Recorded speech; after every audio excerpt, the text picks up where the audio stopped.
And just like that, we're live, Timmy. I appreciate so much you driving down. Not many people drive a few hours each way to come have a BS with me. Well, I appreciate the opportunity, and no, it was a good drive. It went quick. Mm-hmm. Yeah, just happy to be here. Yeah, I know I told you a little bit how we kind of got going, and it was literally in my free time. I had some, I don't know if I was bored or whatever. I had so many interesting conversations with pipeliners and people in the industry all the time, and most of them, heaven forbid, you'd ever put down on record for a variety of reasons, but usually they're always funny or engaging or interesting. So I started talking to my friends, and that's why I appreciate you coming down. So I guess, I admit, Timmy, even I don't really know you that well, so that's why I appreciate it so much. I guess just, who are you, I guess? I'm just a guy. I'm a welder from Central Alberta, from Rimbey. Mm-hmm. Been at her for quite a few years, Mm-hmm. 30-some years. I've been a pressure welder, and right now I'm working for a fella who's got a small welding business. We chase the drilling rigs around and weld on casing bowls and rig repairing, things like that. So busy with that.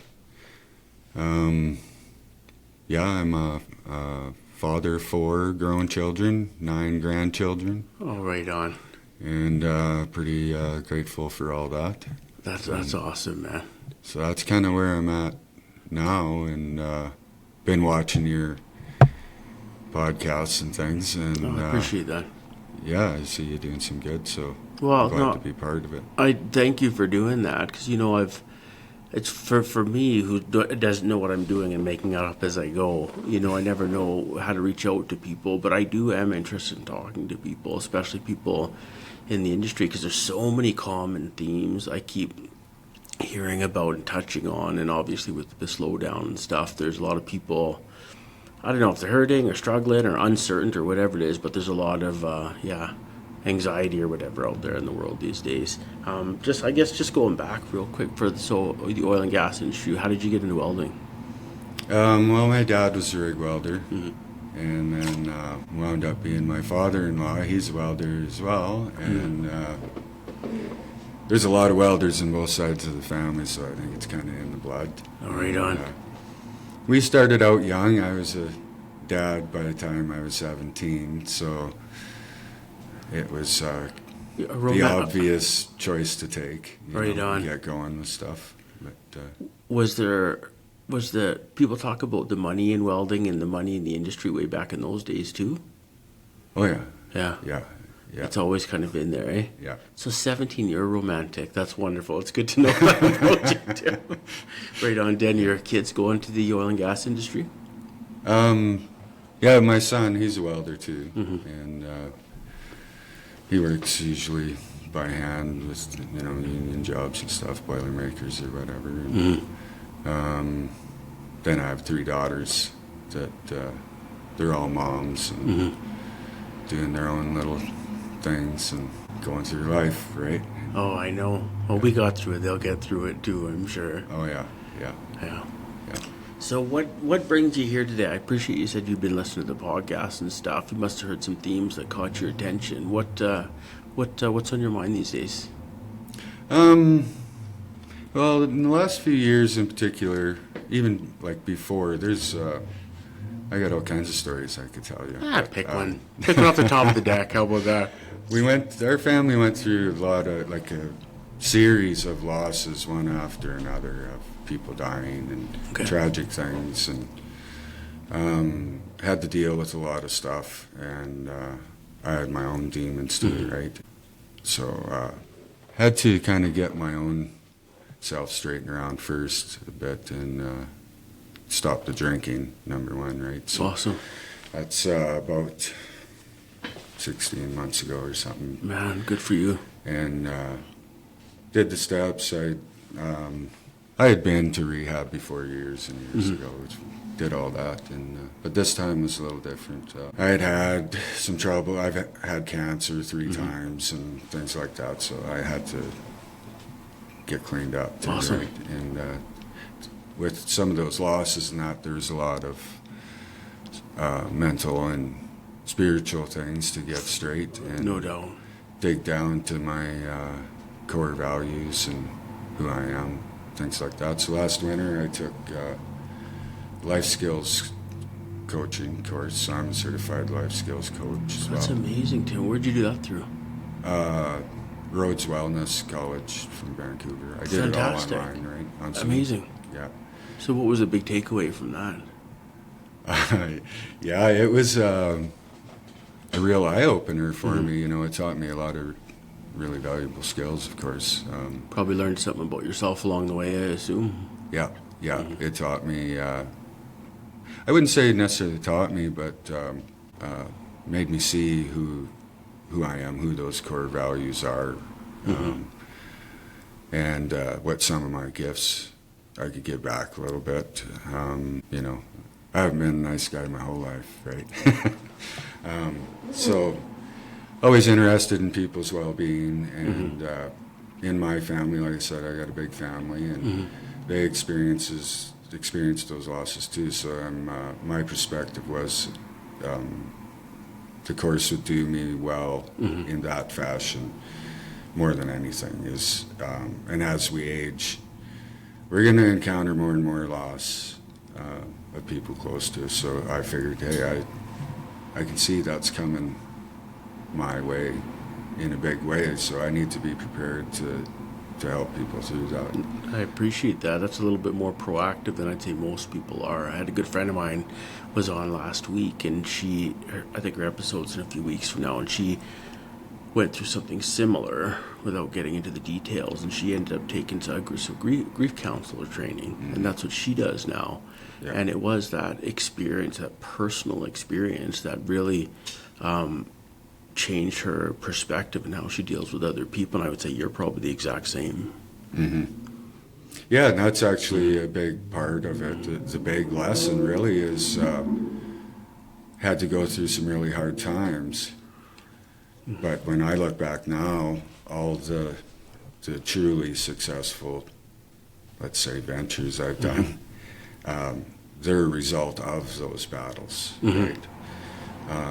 So, you know, with that being said, like, I know there's people out there struggling right now, in particular, a lot of pipeliners sitting. And, for sure. I know things aren't going to be good in your world. You know? So just remember that as tough as it is, that if you're looking for the lessons, once that battle's over, you're going to be someone new. You're going to have a whole different game going on and steps ahead. For sure. And I've talked to some of these people, and they said, you know, we appreciate the mental health issue, we appreciate the stress, the uncertainty. I get all of it. But he said, at the end of the day, the bill's still got to get paid at the end of the month. So I need a job, I need a paycheck to kind of power through it, you know. And a lot of them, even once they have that paycheck coming, it's never smooth sailing on calm seas. It's always, well, you get into a bad situation, but you need to stay there for the paycheck now to make sure the wife and the chickens get fed and all this kind of stuff. And yeah, it's tough. Like, how do you encourage people, especially young people who are newer to the industry, who don't really understand how dramatic these ebbs and flows of work can be? Like, how do you explain and prepare them for it? Yeah, that's a pretty good question. You know, in our industries in particular, that's a very common reality, and it's not just our industries either. There's a lot of stuff like that. So I think it comes down to, you know, you gotta. It's like Clint Eastwood said, you gotta know your limitations, right? And be willing, you know, to do what it takes. But other than that, it's like just know yourself. If you know yourself, you'll know those core values, and you'll find a way. You just do. I always, when I talk to people, my go-to automatically is make sure you find yourself, whoever your tribe is, and surround yourself with good people.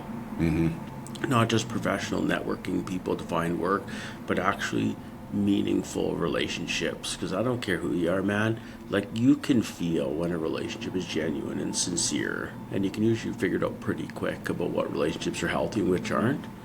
And even talking to my kids who are coming up, so some it's been, you know, pipeline a couple of years now, and Trek came out this summer, and said, like it is tough to, it's tough to stand up for yourself, whether it's safety or mental health or whatever.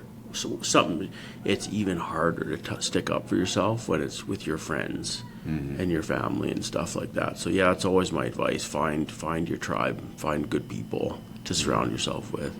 When you said you got straightened yourself out a little bit, was that talking to friends, family, therapy? What was that look like? Yeah, I had went to a mental health therapist for Nice. about, I think it was about 7 months. Awesome. I went usually once every 2 weeks. Sometimes I'd go a little more frequent, but through that, that was another part of the learning curve. Was I was learning more about how I thought. Awesome. Talking to her, and discovered some things, a little OCD and stuff like that. And when you learn about those things, and then you kind of factor them into where you've been going wrong in your life, it's a lot easier to see when you know that, hey, that's that behavior that I shouldn't be doing. But if you don't know, you just... Yeah, I just keep doing the same thing because you've always done it. That's right. So, yeah, it's important to do those. It wasn't easy either, right? Like it takes time, it takes effort, it takes willingness. Honestly, there's a list to do those sessions. For sure. But it's worth it. Was there anyone in particular in your friends, work, or family that put their arm around you and said, "Hey, Timmy, maybe get your shit together," or more gently, "Hey, is everything okay?" Is there anyone who's kind of helped you along this journey a little bit? I would say, number one, my wife. No matter how rotten I can be, she's always guiding me along, let's say, right, and supporting me. And my kids, sometimes they're angry with me, but it's okay, right? And that's important to know too, that your real friends and family that actually love you. If you make a mistake, it's okay. Oh, and they care enough to get mad, actually. Yeah. Agreed. Yeah. Strongly. So that's a good guiding force. Yeah, and my dad, of course, he's always been my go-to guy, right? So similar to yourself. As far as my welding career goes, like my dad, my father-in-law, them guys taught me all they could, anyways, right? What would sink in. I know. Like one thing that's interesting about this conversation with mental health and pipeline and oil and gas, I would say it's not as uncommon as it used to be. It's definitely becoming more of a topic, whether it's on tailgates or you're talking to the guys and whatnot. And a new one that found me this summer was a guy found me after the very first foreman meeting this summer. So we're up there in May, get going or whatever. And he found me after the meeting. He said, "Hey man, can I have a bullshit with you?" "Yeah, what's going on?" And he said, "Hey, so I've been trying to, get sober and been at it a while. And so we're in camp this summer." And he said, "There's no meetings." I said, "Oh, okay." He said, "Can you help figure that out?"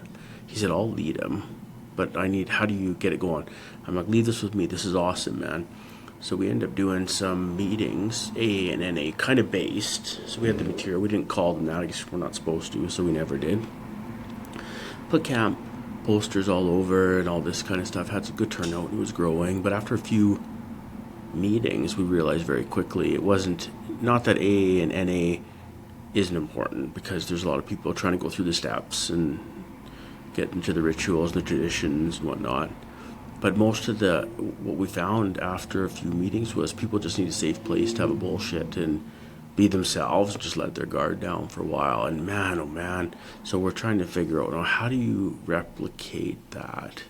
Because we found privacy and we found all these things, but most of the same people would come, or they'd watch it and then they'd come and start talking, and it was amazing. So I'm hoping this is something that happens in the future. Some of these meetings, support meetings, I don't know how to get it going. It's a slow build, but even you talking about this here, Tim, like you're got a little bit of gray hair around yourself, like myself. Yeah. And I think people do, even if they don't tell you, they're listening to what you have to say, Timmy. People are listening. Yeah. Yeah, so I appreciate that. Yeah. So tell me about your kids, oil and gas. You said one's a welder? My son's a welder. Your son's a welder. Yeah. Is he seeing a lot of these same issues at his age? Yeah, well, his world's a little different than mine. You know, that working union jobs and stuff, I never really did that. You know, pipeline with lead core lots and lots. And that's about as much of my union life, you know. So, and everything's so much different now. Like everything, you know, the trade itself, the practices, the equipment, everything is so different now that they got their own set of issues, I think, compared to what we had to deal with. And the industry has changed. Like when I was young, say when I was like my son, young and raising a family, I was gone all the time. Like the first 12 years we were married, I was home for 4 of them. So that didn't have very good results for the kids or me or my wife. So nowadays it's not so much like that. Like I'd go away for 3 months and not see them and just work every day. That doesn't really happen now, right?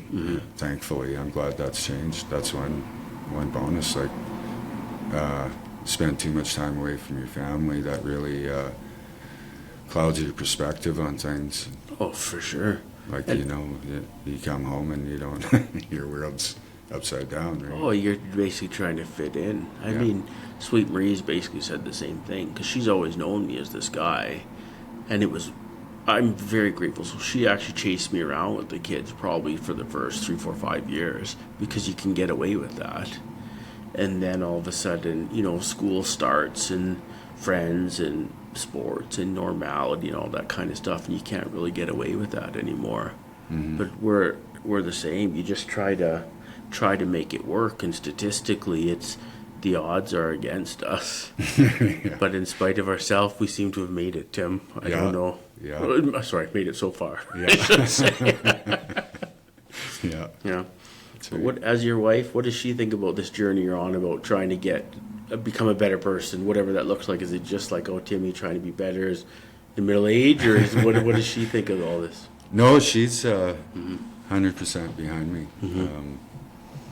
She's, you know, obviously a good-hearted person, and she's a volunteer coordinator for AHS, so she's busy with that, and you know, so her world is kind of about the similar things, trying to help people that need help, you know. So yeah, she's all in. That's awesome. Yeah. One thing I do have to ask about is, because I found a few people this summer talked to me, they're not drinking. So I think it was last summer, I made sure we had a small handful of guys who weren't drinking, a foreman, for any number of reasons. There was a lot of different reasons. And so I started chucking non-alcoholic beers in the fridge, in the shack. And it was awesome, because I noticed they were disappearing. Yeah. And so we did the same thing again this summer. And that's going to be a go forward, because, you know, it's not everyone wants to talk about it. Yeah. I have someone really close to me. They're at 4 years this November. Oh, right on. Yeah, it still sucks, is what I'm told. It's not fun. It's no good. You know, maybe when they turn 80, I'm told they might start drinking again just because you're 80. But until then, and it's not easy. And how to separate drinking from pipeline culture and having a beer after work, having a beer in the shack, having a beer with the guys. It's tough to unthread that culture. It is. I think a little bit of what makes it so tough is it's kind of a trick in a way, you know, like. It's not actually that tough. You just say no.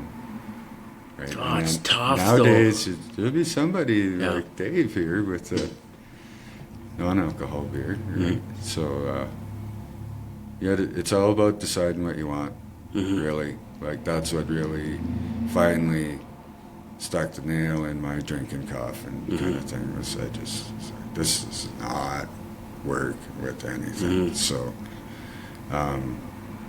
and that's really, looking back, I just made that decision that it's not for me. It's period. That's just it, right? I would say you are probably a little bit more experience and mature in your life, so sometimes it's a bit more easy to make those calls when you're a bit more confident. Definitely. You know, when you're a young guy trying to fit in, Yeah. especially in a community which is pretty tight knit, like Pipeline, it's tough to say no, especially if someone invites a young fella into the foreman shack, or hey, come over to the well site for a beer, those kind of things. Yeah. It's tough to say no. My hat's off. We had our general services coordinator, camp coordinator guy this summer. He's been our guy for, I'm going to say, 5 or 6 years on Coastal, Chris Oliver. And he is such a good person. He always made sure when we did the barbecues, when we did the outdoor events, when we did whatever was going on, there was a cold cooler of non-alcoholic beers. And now his thing, he always has a cold cooler of the mocktails. Because he always wants people to be okay. Yeah. And they're labeled, help yourself, and it's just as simple as holding something in your hand, having a bullshit. That's all it is. It's so all of a sudden, like, you're fitting in now, and so he figured that out really quickly. So my hat's off to guys like him for sure. Yeah, it's great to see that. Yeah. So what would you be doing if you weren't pipelining? Oh, well, that's a good one. You know, Yeah. I'm thinking that maybe somewhere down the road doing some more school Cool. to do the next step of it.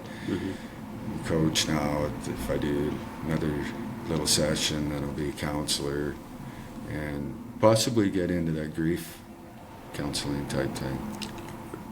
Amazing. I admire that so much, mostly because everyone I've talked to, and I think myself included, a lot of us can't envision a life or our who we are outside of Pipeline, because it's tough. We had a really young, strong engineer, Drew was his name, and so he bailed out a couple years ago. Again, probably Pipeline for about 10 years, doing really well at it. Good hand, stud, smart, hard worker.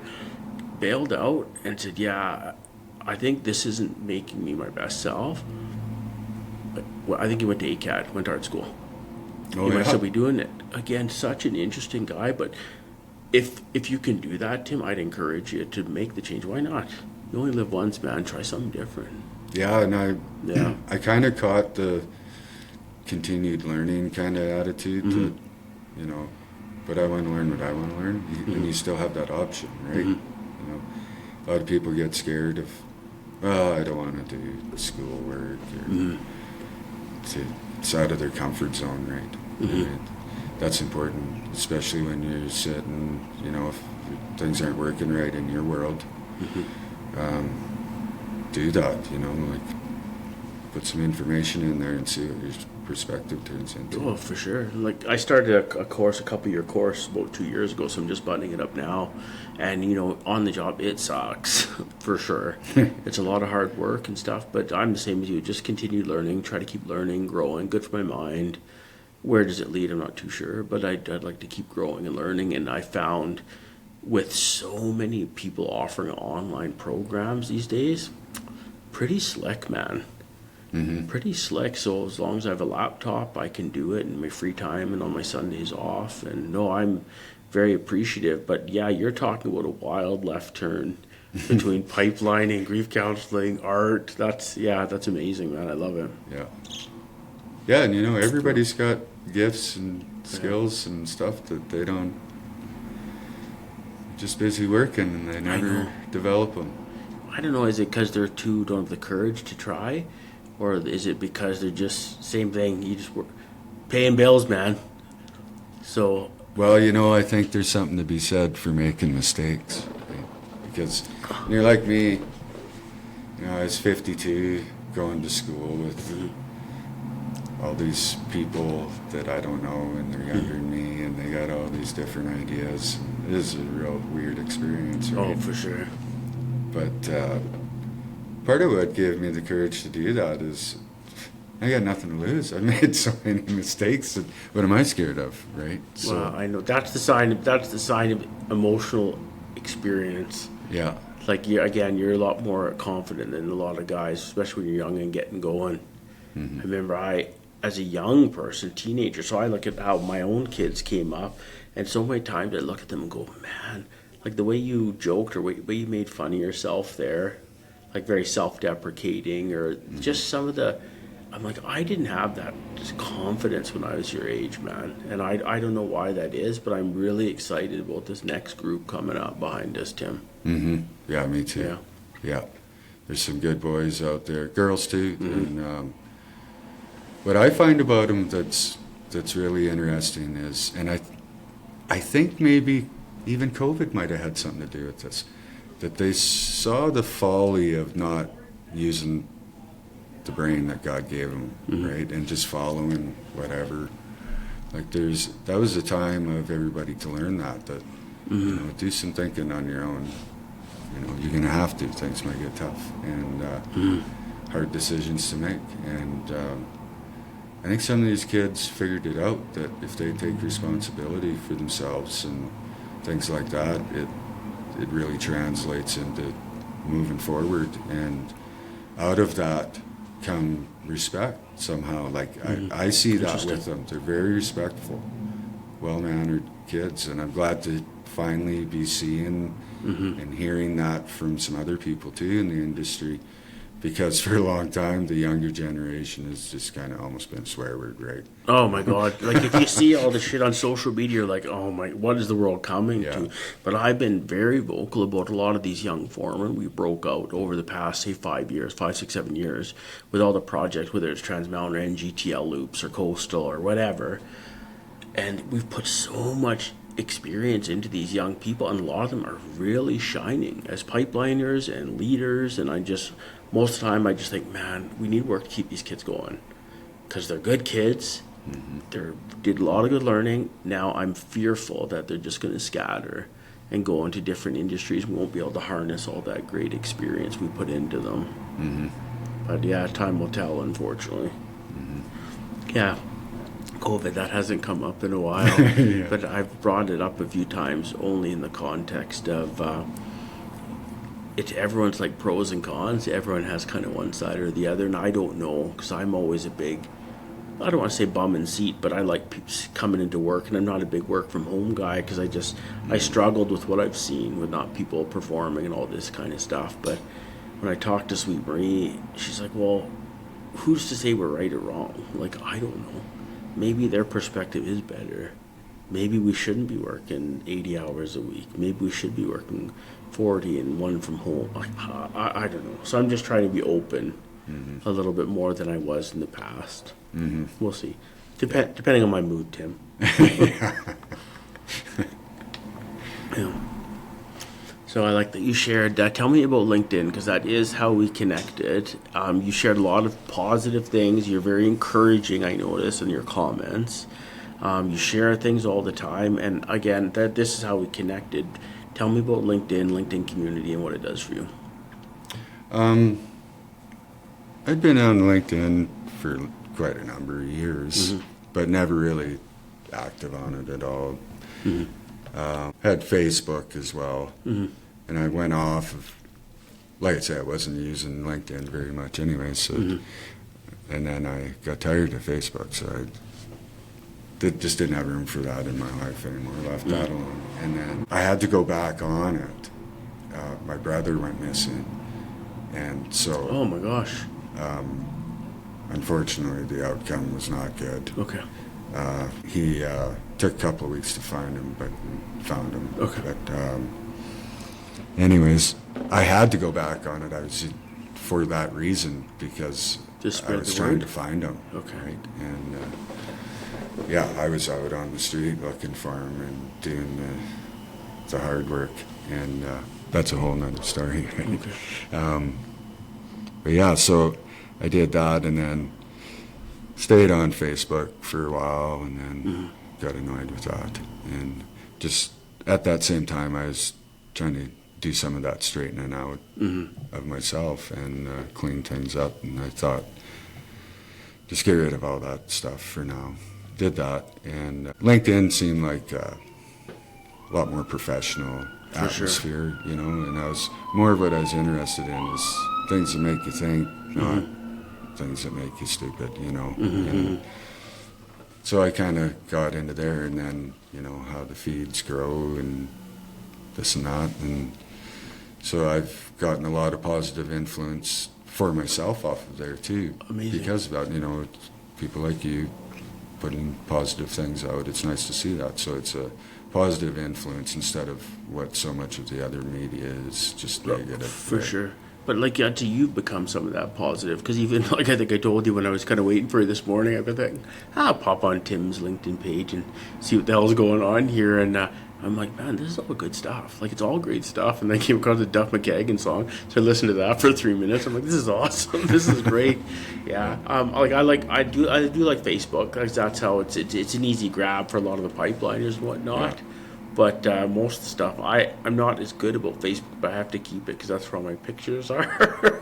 Yeah. But yeah, I like LinkedIn. To me, it's amazing. It's a real something that where pipeliners wouldn't do it before. Most pipeliners, a lot of them still don't have resumes. Because, you go from job to job and the guy calls you and then you go to work. Yeah. Well, what I've encouraged even younger people, especially lately with work pretty quiet, like, you know what? Use it as a branding tool to brand yourself. So if you're interested in the energy industry as a professional, because to me, being a pipeliner, you're a professional, it's a career.